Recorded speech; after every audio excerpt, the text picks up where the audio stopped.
Assalamualaikum warahmatullahi wabarakatuh. Rekan-rekan mahasiswa yang saya banggakan, selamat berjumpa kembali dalam mata kuliah kewirausahaan. Kali ini kita akan membahas tentang ide dan inisiatif di dalam kewirausahaan. Mari belajar kewirausahaan. Rekan mahasiswa yang saya banggakan, mari kita mulai ya. Pembahasan kita kali ini tentang ide dan inisiatif di dalam kewirausahaan. Namun sebelum kita bahas lebih lanjut, ada baiknya kita ulang sedikit apa yang sudah kita bahas pada pertemuan sebelumnya. Jadi waktu itu kita membahas tentang pengertian kewirausahaan. Lalu kita temukan kata kunci berani atau keberanian. Jadi keberanian dalam kewirausahaan itu artinya berani memulai, berani ambil risiko, gitu ya. Namun perlu saya jelaskan dan saya tegaskan bahwa yang dimaksud keberanian dalam kewirausahaan bukan berani tanpa batas, tetapi berani disertai dengan penuh perhitungan.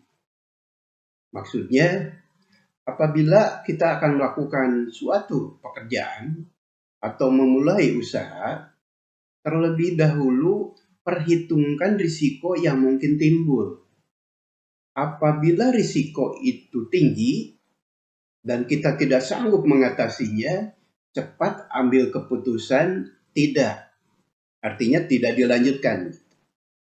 Namun sebaliknya, apabila setelah diperhitungkan ternyata ada risiko, tetapi kita sanggup mengatasinya, segera katakan iya. Artinya kita lanjutkan. Jadi saya selipkan sedikit informasi bahwa dalam melakukan segala hal, termasuk dalam kewirausahaan, semuanya ada risiko. Namun risiko itu kita perhitungkan agar kita bisa bertindak lebih lanjut. Kalau terlalu dalam memikirkan risiko tanpa perhitungan, itu keberanian akan surut kembali dan tidak akan melakukan apa-apa. Nah, selanjutnya, setelah paham apa itu keberanian dalam kewirausahaan, keberanian saja tidak cukup tanpa ide yang jelas dan tegas. Kenapa demikian? Karena ada orang yang merasa bingung untuk memulai usaha karena dua hal. Satu, mungkin karena tidak punya ide. Mungkin juga terlalu banyak ide. Itu sama membingungkan, akan mengurangi keberanian, menghambat tindakan, dan tidak melakukan apa-apa. Baik, kita masuk kepada materi inti kita. Apa itu ide dan inisiatif? Untuk menjawabnya, saya sodorkan beberapa sudut pandang. Yang pertama, kita bandingkan dan kita sandingkan dengan apa-apa yang sering kita dengar sehari-hari. Jadi dalam bahasa Inggris ditulis seperti ini, idea. Lalu dalam bahasa lain, ini saya kutip dari Kamus Cina Tradisional, idea itu sama dengan cuyi. Lalu bagaimana menurut KBBI? Ini saya kutip. Jadi menurut KBBI, ide itu adalah ide atau ide ya, rancangan yang tersusun di dalam pikiran. Berikutnya, masih dalam KBBI, ide itu bisa juga disamakan maknanya dengan gagasan. Yang lebih jauh, lebih luas, bisa juga dikatakan cita-cita. Nah, dalam hal ini kawan-kawan, mari kita pahami menurut pola pikir kita, sudut pandang kita kait-kaitkan dengan keyakinan kita sesuai dengan agama yang kita yakini, bahwa ide ini sebetulnya merupakan bagian dari hidup dan kehidupan manusia. Akan selalu ada, akan selalu muncul. Kenapa saya berani mengatakan demikian? Saya punya keyakinan bahwa semua makhluk hidup di dunia ini sudah disiapkan rezekinya oleh Sang Maha Pencipta. Dan yang disiapkan rezekinya itu bukan hanya manusia. Jadi secara filosofis, makhluk hidup itu semua disiapkan rezekinya oleh Allah. Makhluk hidup menurut filsafat itu ada 3 kelompok. Ada makhluk hidup yang makan, tumbuh, berkembang biak. Itu adalah tanaman. Ada juga makhluk hidup yang makan, tumbuh, berkembang biak, bergerak. Itu binatang atau hewan. Ada juga makhluk hidup yang makan, tumbuh, berkembang biak, bergerak, berpikir. Nah, itu manusia. Ketiga-tiganya itu diberi rezeki oleh Sang Maha Pencipta. Tapi dalam hal ini kita batasi 2 saja, yaitu hewan dan manusia. Walaupun sebetulnya tumbuhan juga diberi rezeki, tapi dalam konsep yang berbeda. Hanya secara umum, penyediaan rezeki oleh Sang Maha Pencipta itu merupakan sunatullah, jadi satu dengan keyakinan bahwa makhluk-makhluk itu harus mampu regenerasi dalam menjaga eksistensinya. Jadi tanaman kita kesampingkan, kita masuk ke binatang. Binatang pun itu diberi rezeki oleh Allah. Tapi dalam memenuhi atau mencari kebutuhan hidup seperti yang kita bahas tempo hari, binatang itu diberi naluri. Lalu mereka menciptakan teknik-teknik, cara-cara, metode-metode sesuai dengan naluri itu. Dan naluri itu tetap tidak dikembangkan lagi dan tidak dipelajari. Begitu lahir, binatang itu langsung memiliki keterampilan untuk mencari rezeki sesuai nalurinya. Dan dalam memenuhi kebutuhannya, binatang itu macam-macam. Ada yang dramatis, ada yang tragis, ada yang santai, ada dengan tipuan, ada yang dengan cara diam-diam. Maksud saya begini, contoh. Singa atau harimau dalam memenuhi kebutuhan hidupnya, dalam menjemput rezekinya, itu tragis, dramatis. Kalau kita lihat, menakutkan. Tapi berbeda dengan cicak. Cicak itu tenang, kalem. Dia tidak terlalu keras gerakannya, tidak terlalu dinamis, bahkan berjalan pun di dinding itu pelan-pelan. Mereka hanya menunggu, cicak menunggu ada serangga yang mendekati. Berbeda dengan laba-laba. Mereka membuat jaringan, membuat jaring. Ada juga yang seperti santai, yaitu buaya. Buaya sering kita lihat ketika keluar dari air ke darat, orang bilang itu sedang berjemur. Orang Sunda menyebutnya moyan. Sebetulnya itu dalam rangka mencari rezeki. Buaya membuka mulutnya, dari mulutnya keluar aroma tertentu yang disukai lalat. Lalat datang, lalu hinggap di sekitar mulut buaya. Setelah lalat banyak, dimakan. Nah, itu metode atau cara atau naluri yang digunakan oleh buaya. Demikian juga hewan-hewan yang lain. Masing-masing punya naluri untuk memperoleh rezeki sesuai dengan sunatullah. Nah, sekarang kita masuk ke manusia. Manusia itu memiliki atau dianugerahi akal dan kemampuan berpikir. Maka ketika akan memenuhi kebutuhan hidupnya, itu sangat variatif, dinamis, dan beragam. Berbeda dengan binatang. Kalau binatang, contohnya laba-laba mencari rezeki dengan cara memasang jaring, bapaknya begitu, kakeknya begitu, buyutnya begitu. Tidak ada inovasi. Manusia beda. Karena manusia diberi akal dan kemampuan berpikir. Dan inilah salah satu yang menjadi alasan kenapa manusia disebut makhluk paling mulia di muka bumi jika menggunakan akalnya dengan bijak dan wajib. Ya. Mari kita masuk ke ide. Ide itu adalah salah satu petunjuk dari Sang Maha Pencipta bagaimana caranya agar manusia bisa menjemput rezekinya.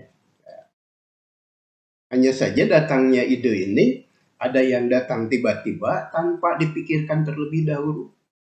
Ada yang terinspirasi oleh apa yang dilihat dan didengar.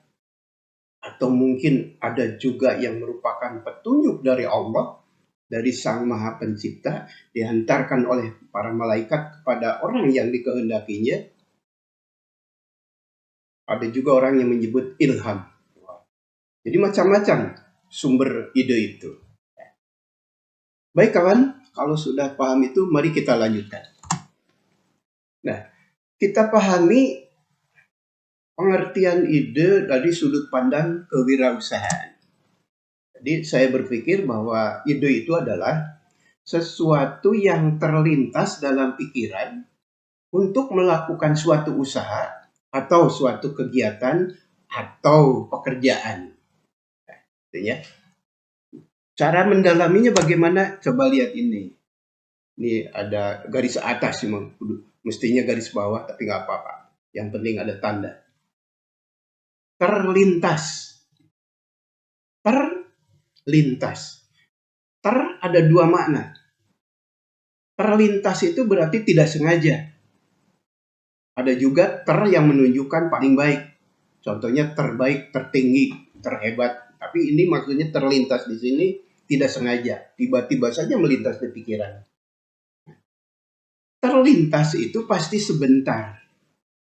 Tidak lama. Lagi pula terlintasnya di dalam pikiran.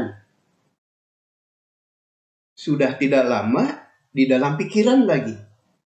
Berarti ciri ide itu berumur pendek dan abstrak. Kenapa abstrak? Karena ada di dalam pikiran. Nah itu harus kita waspadai, kita pikirkan.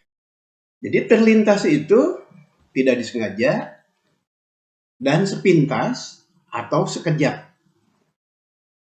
Oleh karena terlintas, kebanyakan orang dari kita, mungkin termasuk saya, ketika ada ide bagus atau ide sangat bermakna datang dari Sang Maha Pencipta, merupakan petunjuk kepada seseorang untuk melakukan sesuatu untuk mencari rezeki. Sayangnya tidak semua orang, termasuk kita, tidak selamanya sadar, tidak selamanya peka terhadap ide yang terlintas dalam pikiran kita.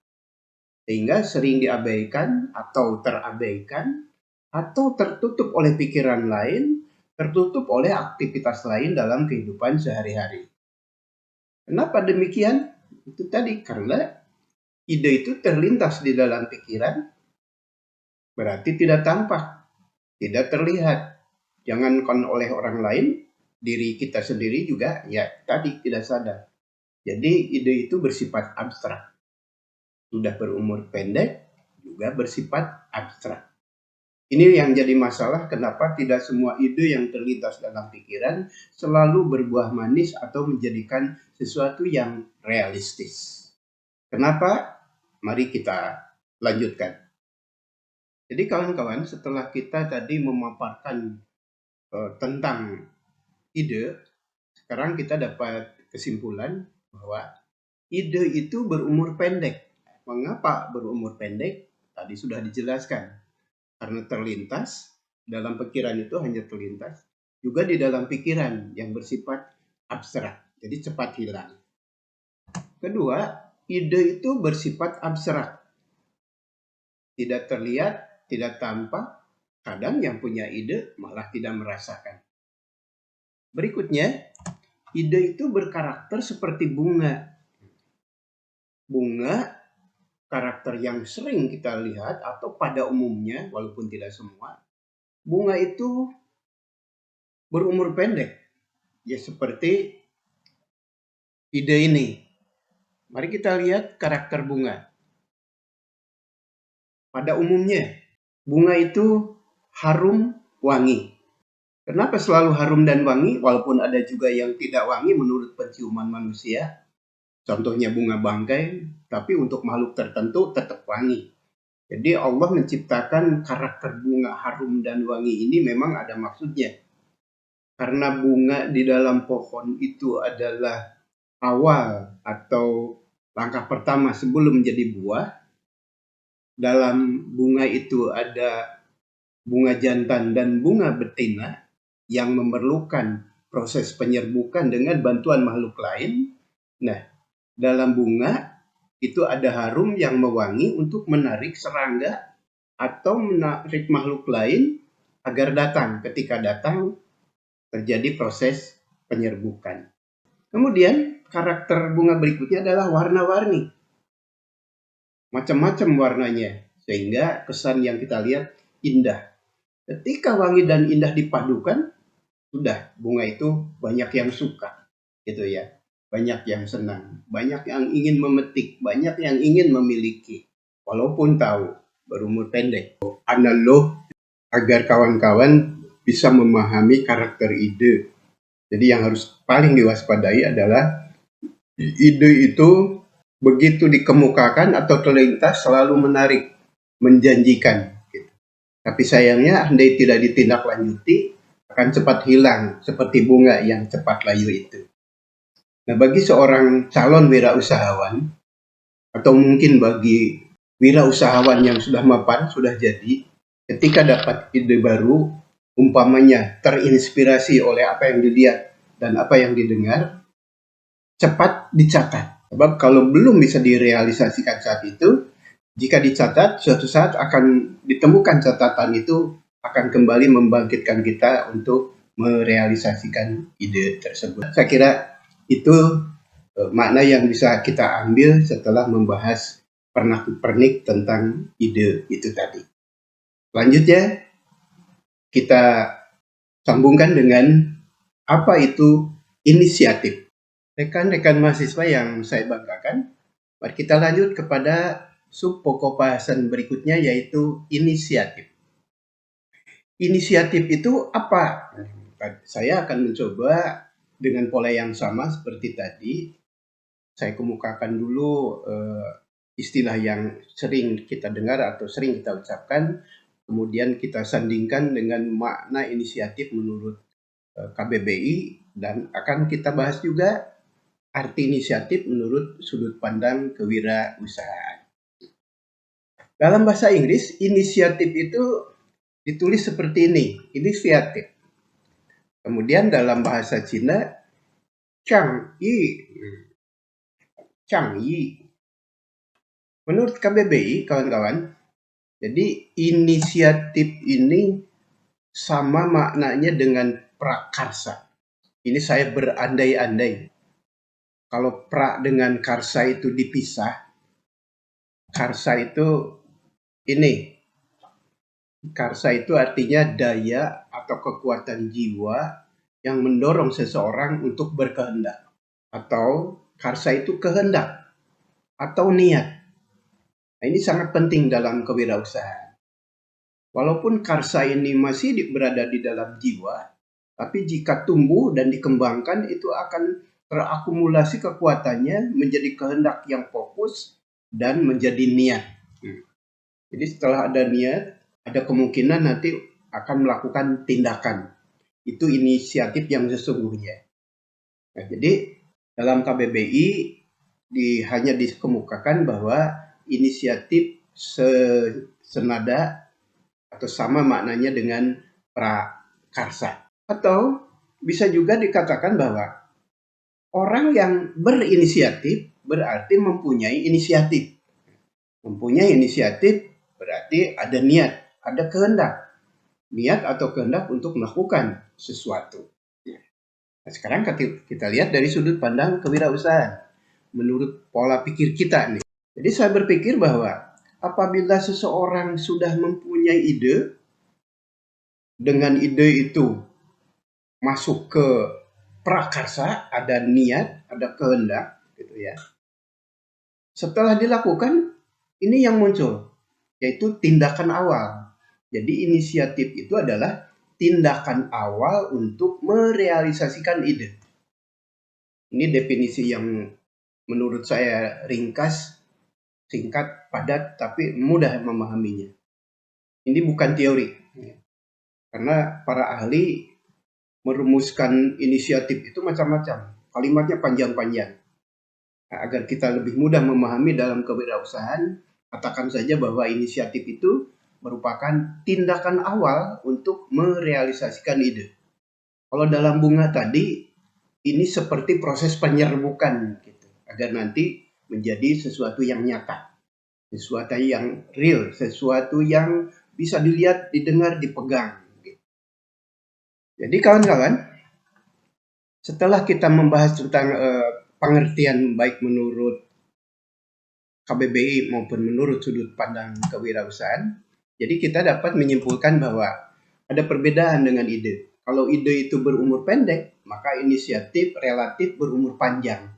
Kemudian, kalau ide bersifat abstrak, maka inisiatif bersifat konkret. Perbedaannya ya. Karakternya, kalau karakter ide seperti bunga, inisiatif itu berkarakter seperti buah. Apa karakter buah? Ada yang harum, ada yang tidak. Tetap buah, atau ada wujudnya. Kemudian buah itu ada yang indah, ada yang tidak indah. Tapi ini relatif tergantung penilaian manusia. Karakter buah berikutnya, ada yang menarik, ada yang tidak. Menarik karena indah, karena memang disukai. Ada juga yang tidak. Ada yang tidak menarik dari segi wujudnya, tapi ternyata kalau sudah tahu rasanya diburu juga. Contohnya durian. Durian itu kan bentuknya karena berduri, orang agak segan untuk memegang. Tapi karena tahu isinya enak, tetap diburu gitu ya. Nah kemudian buah ini yang harus dipahami ya, berpotensi menjadi pohon baru.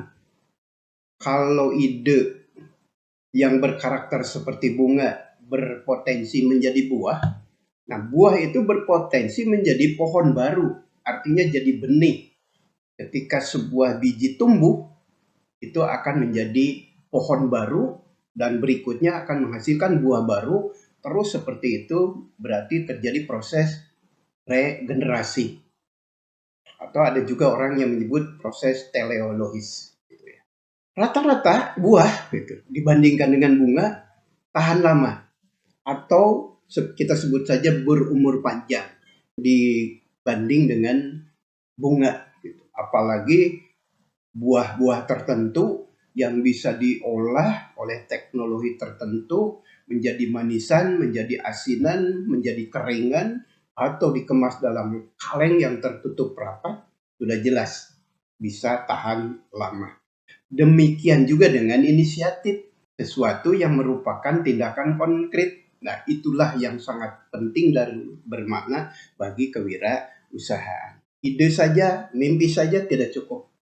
Harus ditindaklanjuti dengan tindakan awal agar mimpi itu menjadi kenyataan. Itulah kaitan antara inisiatif dengan ide, atau saya balik, ide dengan inisiatif dalam kewirausahaan. Dua-duanya penting, saling melengkapi, bagaikan dua sisi mata uang. Gitu. Kalau hanya ide saja, belum tentu menjadi sesuatu hasil jika tanpa inisiatif. Inisiatif saja bisa, oh bisa, tapi mungkin kurang terarah. Jadi sebaiknya dalam kewirausahaan idenya bagus, teruji, terukur, inisiatifnya juga dilakukan dengan berpedoman kepada ide yang muncul pertama. Ini yang penting dalam kewirausahaan. Baiklah, kawan-kawan, kita lanjutkan ya. Setelah kita memahami kaitan antara ide dan inisiatif, sekaligus juga kita memahami manfaat ide dan inisiatif dalam kewirausahaan. Nah, sekarang saya ingin menyampaikan bahwa karena ide itu muncul dari berbagai sumber atau akibat dari berbagai sebab, Tadi sudah saya katakan, saya ulangi sekarang, mungkin ide itu berasal dari Sang Maha Pencipta sebagai petunjuk pada orang yang dikehendakinya. Kedua, karena terinspirasi oleh sesuatu yang dilihat dan didengar, atau mungkin karena ada cita-cita yang terpendam. Nah, itu variasi datangnya kepada seseorang. Dalam kewirausahaan, apabila ide itu tidak muncul, kita tidak boleh diam berpangku tangan tentunya. Saya pernah mendengar arahan para ahli, bagi seorang wirausahawan atau calon wirausahawan itu harus proaktif. Kita bergerak sendiri. Kita kaitkan dengan pemahaman minggu lalu bahwa Allah tidak akan merubah nasib seseorang kalau orang itu tidak berusaha merubah nasib dirinya. Berawal dari firman Allah yang menyatakan bahwa Allah tidak akan merubah nasib sesuatu kaum kalau kaum itu sendiri tidak berusaha merubah dirinya sendiri. Jadi kalau untuk kewirausahaan kita arahkan ke seseorang, gitu, ke individu. Nah, salah satu bentuk kerja keras, salah satu bentuk usaha untuk merubah nasib, salah satu perwujudan dari istilah proaktif, kita harus berusaha untuk mencari ide. Kalau memang tidak punya ide, karena bagaimanapun berusaha mencari kebutuhan hidup itu perlu, penting, bahkan mungkin wajib. Oleh karena itu, dalam kesempatan ini saya ingin menyampaikan kepada kawan-kawan tentang bagaimana cara menjaring ide. Kalau tadi saya katakan, ide harus dicari. Yang saya gunakan sekarang bukan mencari, tapi menjaring. Kalau mencari, kemungkinan ketemu, kemungkinan tidak. Kalau dikaitkan dengan teknologi, metode mencari ikan, mencari itu seperti mancing. Kalau menjaring seperti menggunakan jala. Kalau menangkap ikan itu menggunakan jala, menggunakan herap dalam bahasa Sunda atau kecerik, kemungkinan yang terjaring itu banyak dan bermacam-macam, sehingga kemungkinan untuk memperoleh itu besar. Nah, demikian juga dalam hal menjaring ide. Lalu bagaimana cara menjaring ide? Inilah cara menjaring ide. Yang pertama, buat daftar ide, lalu tulis ide sebanyak-banyaknya. Bagaimana caranya? Berikutnya nanti saya beri contoh. Setelah tersusun sejumlah ide dalam satu daftar tertentu, langkah kedua Anda lakukan, pilih 10 ide yang paling mungkin. Jadi diulangi, dari daftar ide yang sudah Anda buat tadi, pilih 10 ide yang paling mungkin. Apa maksudnya? Ide yang paling mungkin untuk bisa direalisasikan. Siapa yang mengukur mungkin atau tidak mungkin? Anda sendiri. Jadi jangan mengukur kemungkinan suatu ide untuk bisa dilaksanakan atau tidak dengan cara bertanya ke orang lain. Jangan. Karena kita yang akan melakukan. Jadi mungkin menurut kita sendiri. Itu maksudnya. Kalau sudah terpilih 10 ide yang menurut Anda mungkin dapat bisa dilaksanakan atau mungkin dapat bisa dilakukan, nah, maka langkah ketiga adalah dari 10 ide itu, pilih lagi 5 ide yang paling murah biayanya. Karena ada kemungkinan ini mungkin, tapi menjadi tidak bisa dilaksanakan karena mahal umpamanya. Mahal dalam arti Anda belum siap membiayainya. Maka dari 10 itu direduksi lagi, seleksi lagi, pilih 5 saja. 5 ide yang paling murah biayanya. Ini sama dengan langkah kedua. Murah biaya itu jangan bertanya ke orang lain, tapi tanya diri sendiri. Atau cek dompet Anda, seberapa tebal. Jadi maksud saya, murah biayanya itu menurut Anda, menurut kita yang membuat ide ini. Langkah berikutnya, kawan, setelah terpilih 5 ide yang menurut Anda paling murah, pilih lagi 2. Dari yang dua ini jangan pilih yang paling murah, hati-hati. Karena yang paling murah tadi sudah. Dari 5 ide, pilih 2 yang paling disukai. Itu. Jadi kalau ada 2 ide, mana yang paling Anda sukai? Kenapa saya sarankan ini? Jika Anda memilih ide yang trendy, yang banyak disarankan orang lain, umpamanya. Orang lain juga sukses, sementara Anda tidak suka usaha itu. Mungkin di awal-awal semangat, tapi di perjalanan apabila ada masalah, Anda akan meninggalkannya kalau tidak disukai. Berbeda dengan ide yang disukai. Kalau ada halangan, ada rintangan, ada sandungan, prinsip yang dulu saya sampaikan bahwa seorang wirausahawan itu kerja keras, pantang mundur, ulet. Sehingga ketika 10 kali jatuh, akan bangun 11 kali. Tempo hari kan saya sampaikan begitu. Jadi kalau gagal, tapi ide itu Anda sukai, akan dicoba lagi. Gagal, coba lagi. Itu manfaatnya. Kenapa harus memilih ide yang paling disukai? Nah, kalau sudah terpilih 2 yang paling disukai, jangan ngarawu kusiku. Maaf, ini istilah bahasa Sunda. Ngarawu kusiku itu ada sesuatu yang impossible, tidak mungkin. Mungkin ada yang bisa terbawa tapi sedikit, gitu ya. Maka dari 2 ini pilih 1. Jadi tahap kelima dalam cara menjaring ide, dari 2 ide yang paling disukai itu kesampingkan 1. Lalu bagaimana cara menentukan pilihan terhadap 1 ide terbaik menurut kita? Pilih yang telah tersedia pendukungnya. Maksud pendukung di sini, pendukung untuk melaksanakan ide itu. Pendukung itu bermacam-macam. Mungkin Anda sudah mengalaminya, mungkin Anda punya keterampilan tentang itu, atau mungkin ada sarananya, atau mungkin Anda sudah punya pangsa pasar, atau mungkin kalau produksi gampang bahan baku dan sebagainya dan sebagainya. Jadi ketika ada 2 pilihan yang paling Anda sukai, pilih 1 yang sudah tersedia pendukungnya. Itu ide terbaik untuk Anda melalui proses ini. Ini hanya salah satu cara bagi yang buntu berpikir, bagi yang tidak punya cara. Tapi jika Anda punya cara lain yang sudah terbukti sukses, ya gunakan saja itu. Jangan fokus ke sini. Ini hanya salah satu alternatif bagi Anda yang mengalami kebuntuan berpikir bagaimana cara mencari ide usaha. Ini caranya. Kawan-kawan, berikutnya, dari mana kita memperoleh sumber ide untuk membuat daftar ide sebanyak-banyaknya itu? Nah, banyak sumber ide itu, tapi saya sarankan yang paling mungkin gitu ya, yang paling mudah dan murah. Yang pertama bersumber dari keluarga.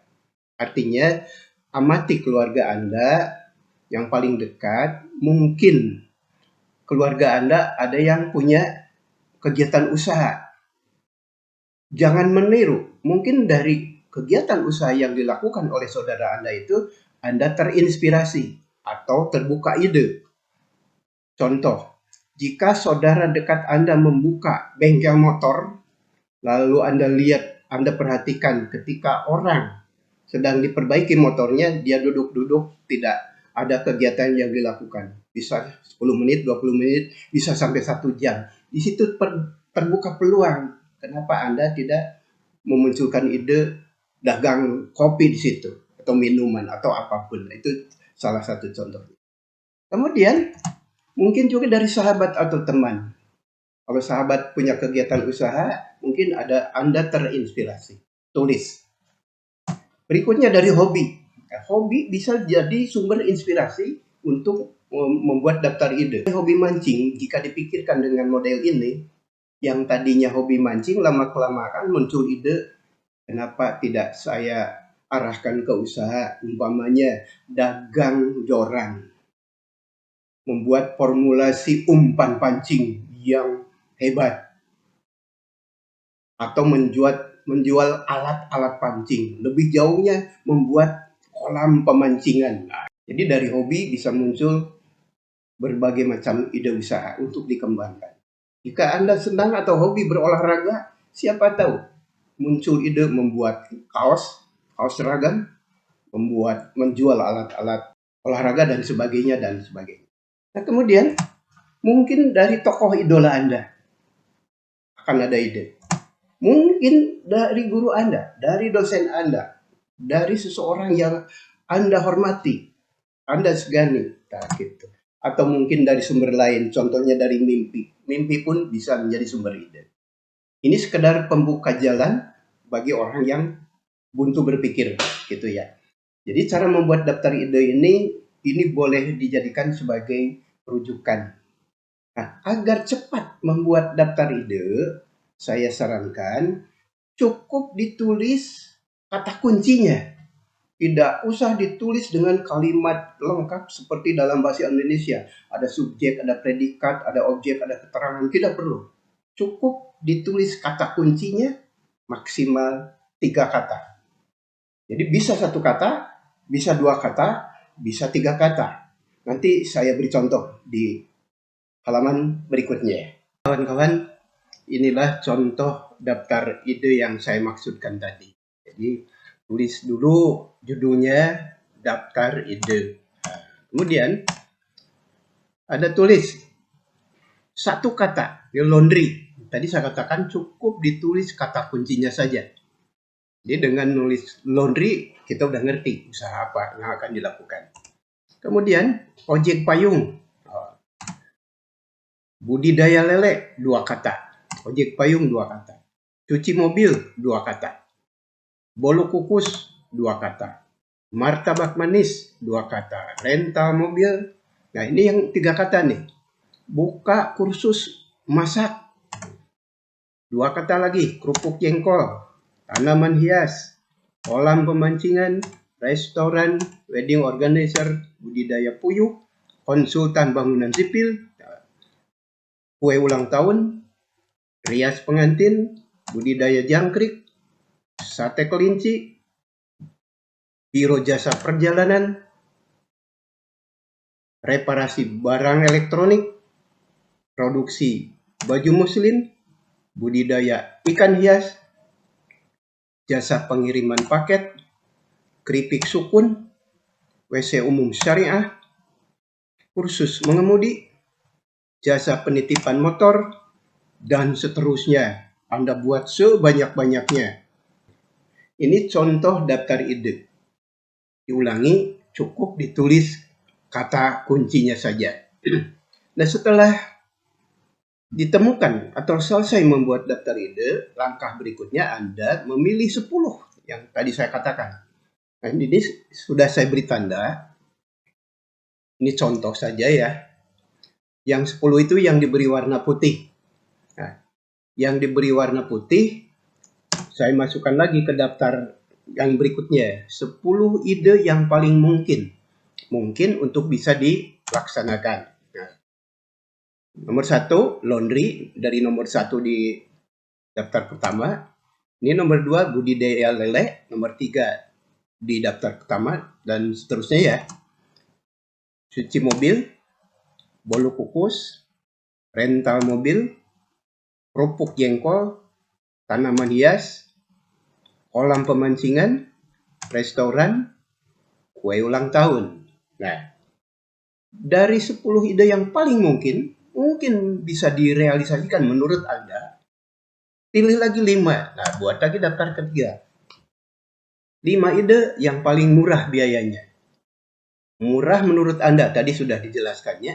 Jadi dari 10 itu, yang dianggap murah oleh Anda, budidaya lele, bolu kukus, kerupuk jengkol, tanaman hias, kue ulang tahun. Kenapa tanaman hias dianggap paling murah? Bisa dimulai dari sedikit dulu, gitu ya, tidak harus banyak. Tapi kalau restoran gede modalnya, gitu ya, atau rental mobil gede lagi dan seterusnya dan seterusnya. Nah, sekarang sudah dapat 5 nih, yang paling murah biayanya menurut Anda. Langkah selanjutnya, dari 5 ide yang paling murah menurut Anda, yaitu budidaya lele, bolu kukus, kerupuk jengkol, tanaman hias, kue ulang tahun, kita pilih lagi 2 ide yang paling disukai oleh Anda. Nah, tentunya contoh, Anda menyukai budidaya lele. Satu lagi, Anda menyukai tanaman hias. Jadi sudah diperoleh 2 ide yang paling Anda sukai. Sekarang tentukan satu, ya. Tentukan satu. Ini ide terbaik untuk Anda. Tadi sudah dijelaskan, untuk memilih satu di antara 2, pilih yang sudah tersedia pendukungnya. Apa itu pendukungnya? Tadi sudah. Contohnya, budidaya lele ternyata yang sudah ada pendukungnya. Pendukungnya apa? Mungkin di sekitar Anda ada orang berjualan pecel lele umpamanya, atau masyarakat sekitar Anda suka lele, atau sudah punya kolam, atau Anda pernah mengalami, atau Anda punya keterampilan di bidang itu. Pokoknya apapun bentuknya, apabila itu mendukung budidaya lele ini, pilih ini. Nah, jadi selesai. Kawan, jadi melalui proses ini, Anda bisa memilih salah satu ide terbaik menurut Anda. Yakini ini yang terbaik menurut Anda, karena proses panjang sudah dilakukan. Nah, ini bunga, tadi saya katakan ya, baru ide, baru bunga. Bagaimana caranya agar bisa terrealisir, agar menjadi kenyataan, tindak lanjuti dengan inisiatif. Apa bentuknya? Mari kita lanjutkan. Kawan-kawan, yang dimaksud inisiatif tadi ya, ini caranya.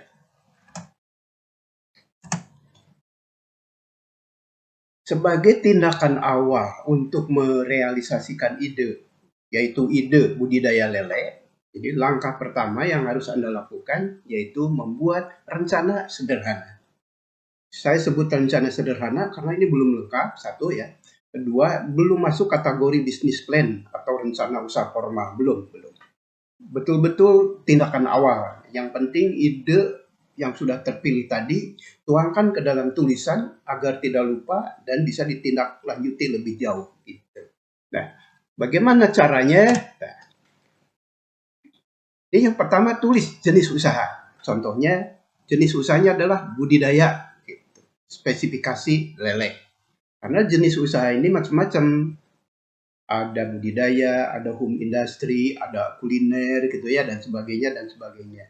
Tahu tentang ini penting jika nanti akan dikembangkan kepada usaha yang lebih besar, lalu Anda butuh izin. Nah, di usulan izin usaha itu perlu tahu jenis usaha Anda. Berikutnya, tentukan atau catat media apa yang diperlukan untuk melaksanakan budidaya lele itu. Umpamanya, kolam tradisional, maksudnya di tanah ya. Mungkin juga kolam terbuat dari terpal, sekarang sudah ngetren. Mungkin dari drum bekas, dan sebagainya, dan sebagainya. Terserah Anda dan tergantung situasi kondisi yang Anda hadapi. Kemudian, tulis juga bagaimana pengadaan benih, ada 2 pilihan. 1, membeli dari orang lain. 2, mandiri. Mandiri dalam arti membuat budidaya pembenihan dulu, baru nanti pembesaran. Nah, itu ya. Berikutnya, alat yang diperlukan. Contoh, pengukur suhu air, ini agar profesional, agar tahu kadar air yang cocok untuk lele seperti apa. Ember, sirkulator, dan sebagainya, dan sebagainya. Kemudian, bagaimana proses produksi? Nah, karena ini bukan produksi budidaya, ya jelaskan proses budidaya lele seperti apa. Menurut ide Anda saja. Kemudian, perkiraan biaya produksi. Nah, contohnya, setiap hari kan harus diberi pakan agar stabil pertumbuhannya. Pakan yang akan digunakan apa? Kalau membeli berarti harus dikalkulasi biayanya berapa. Dan seterusnya, dan seterusnya.